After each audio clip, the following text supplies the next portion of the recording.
Abra sua Bíblia, por favor, em Mateus capítulo 26. Vamos ler os versículos 31, 33, 34.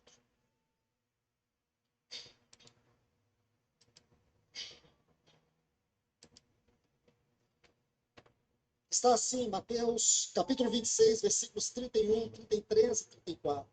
Então Jesus lhes disse, esta noite. Por que ele deu tanta ênfase nessa noite? Porque ele queria lembrar eles da noite do Senhor, daquela noite. A noite de Êxodo 12, 42, a noite do Senhor. Irmãos, aquela não era a noite do império das trevas. Aquela não era a noite de Anás, Caifás, daquela multidão odiosa. Aquela era a noite dele. Aquela não era a noite da injustiça, era a noite da justiça. Embora aquela noite foi impregnada pelas trevas em todo o sentido da palavra, mas aquela noite foi a noite em que o nosso Senhor mais brilhou. É a noite dele. Por isso que foi chamada a noite do Senhor. Então, Jesus lhe disse, esta noite, todos vós escandalizareis comigo, porque está escrito, ferirei o pastor e as ovelhas do rebanho ficarão dispersas. Disse-lhe Pedro, ainda que venha a ser um tropeço para todos, nunca o será para mim.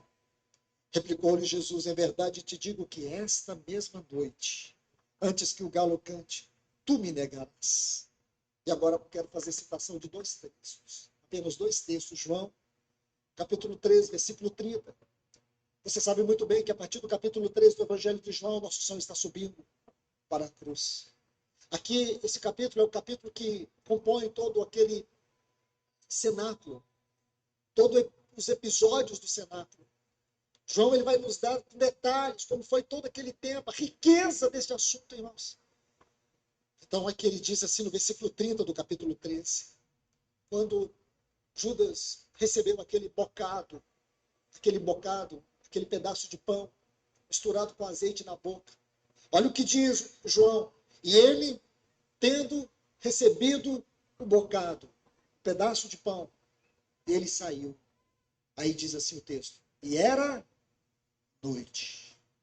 Era noite, a noite do Senhor. O último texto que eu quero citar está no capítulo 18, e o versículo 39. Está assim, é costume entre vós que eu vos solte alguém por ocasião da Páscoa. Você se lembra disso? Êxodo 12 é a Páscoa. Quereis, pois, que eu vos solte o rei dos judeus? Então, esses textos, eles vão pintar esse lindo quadro para nós. Porque essa noite, ela se compõe de todos esses episódios. Então, em primeiro lugar, eu quero dar ênfase a esta noite. Então, esta noite se compõe daquele cenáculo, que é um prelúdio, juntamente com o Getsêmani. Aí o nosso Senhor, ele vai para o Getsêmani. Então, nós não podemos esquecer de um detalhe muito importante. Eu chamo a atenção dos irmãos para isso. Porque esta é uma solene exortação para nós.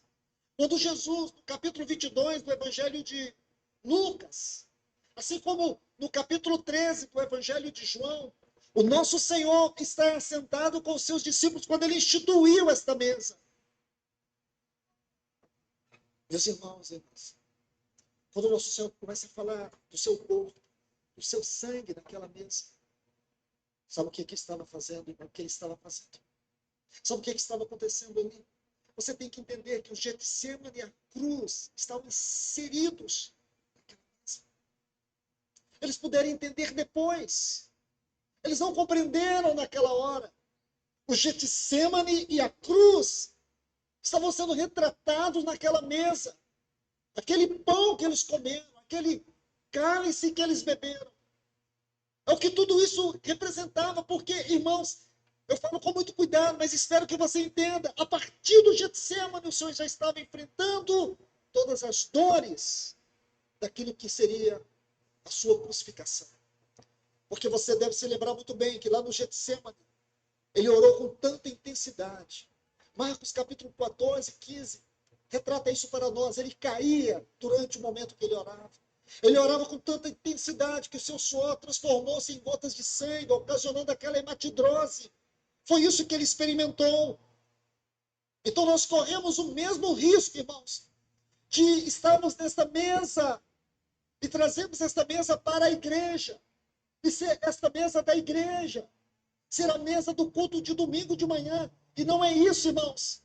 Nós precisamos entender que esta mesa, ela é uma extensão daquela mesa que o nosso Senhor colocou diante dos seus discípulos. Se eu e você vemos de Essa mesa que se comemora os vários grupos, assembleias de pessoas que nasceram de novo, os filhos de Deus, na verdade é uma expressão da realidade lá atrás da verdadeira mesa física, mais espiritualmente do que aconteceu lá, que é comer de Cristo, beber de Cristo, que é o sangue de Cristo, que é a cruz de Cristo, que é o Getsemane, que é a cruz. O evento mais importante do universo, todos os tempos. outra maneira. Não importa o que nós celebramos. Não importa o que nós cantamos. Não importa o que nós fazemos aqui. O nosso Senhor não é o anfitrião desta mesa.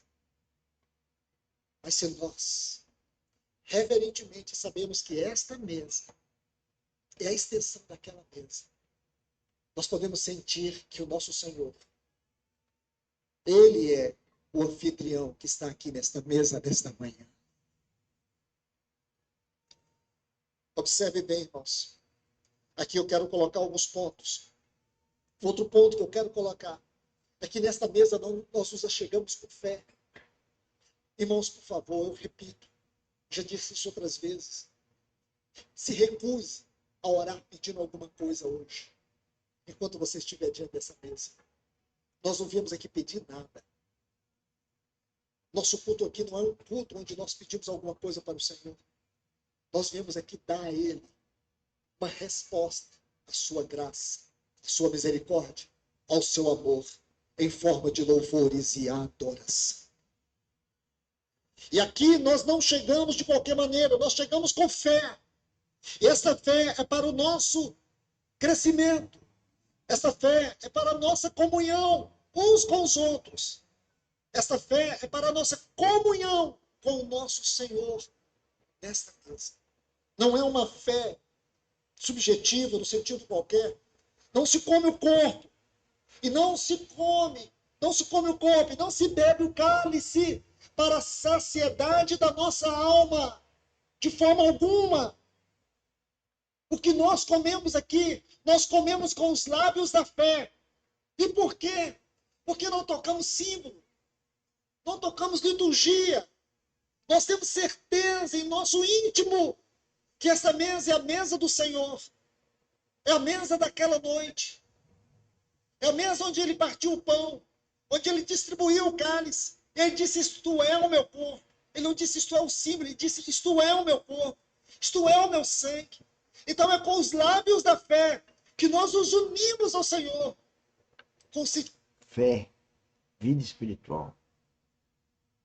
Fé na morte e ressurreição e o nosso nascimento em Cristo. Cristo vive em mim. Cristo vive em qualquer cristão verdadeiro. E ao viver em mim e eu ter a habitação do Espírito Santo, esse me guia, me consola. Sou filho de Deus. Se nós podemos declarar que somos filhos de Deus, testificamos com o Espírito, o que nós queremos mais?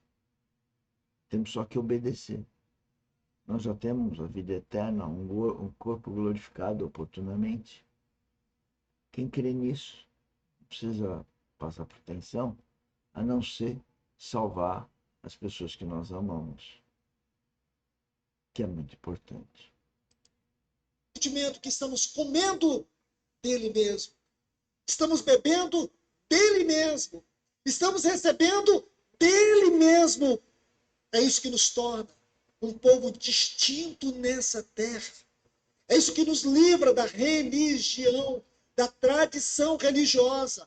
É isso que nos coloca em íntima conexão com o nosso Senhor. naquele capítulo maravilhoso de Lucas.